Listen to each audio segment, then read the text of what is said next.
এখন 5টা বাজতে 5 মিনিট বাকি, আর আমি একটু আগে ঘুম থেকে উঠেছি। আর ঘুম থেকে উঠেই দেখছি ভীষণ পরিমাণে মেঘ করে আছে, আর তারপরে এইরকম মুষলধারে বৃষ্টি নেমেছে। দেখাচ্ছি দাঁড়াও।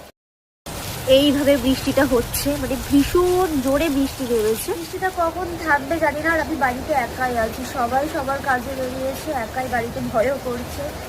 আর আমাদের পেছনের দিকের ঘরে না জানলাটা দেওয়া হয়নি, কারণ হুট করে বৃষ্টি নেমে গেল। আমি ঘুম থেকে উঠেই দেখছি এরকম, তো তখন আমি বুঝে উঠতে পারিনি যে এত পরিমাণে হবে। পেছনের ঘরে জানলা টানলা দেওয়া হয়নি, যদি ঝাপটা ঢোকে, যদি জলের ঝাপটা ঢোকে তাহলে সব কিছু ভিজে যাবে।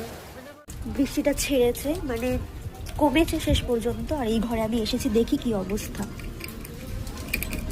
তালা দেওয়া।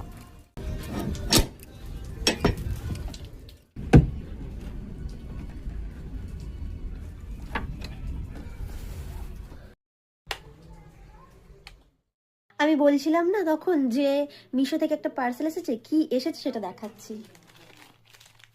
এই যে কাঠ গোলাপ, অনেক দিন ধরে ভাবছিলাম নেবো নেবো, তো নিয়েই ফেলেছি, এবারে পরার পালা। তো এটাকে এখন খুলবো, আনবক্সিং করব। খুব সুন্দর লাগছে, মানে দেখতেই কত সুন্দর। এর উপর আরেকটা প্যাকেজিং করা আছে, এটাকে খুলবো। বাইরে থেকেই নতুন বই, নতুন বইয়ের গন্ধ বেরোচ্ছে। এই হচ্ছে সেই কাঠগোলাপ, মানে আমারই ইচ্ছা ছিল এই কাঠগোলাপ বইটা পড়ার, গল্পের বইটা পড়ার।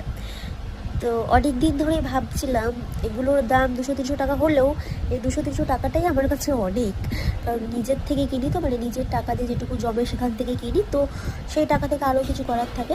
তো ভেবে ভেবে রাখতাম যে নেবো নেবো, কিন্তু নিয়ে হওয়া উঠতো না, নিতে পারতাম না অনেক কিছু ভেবেই।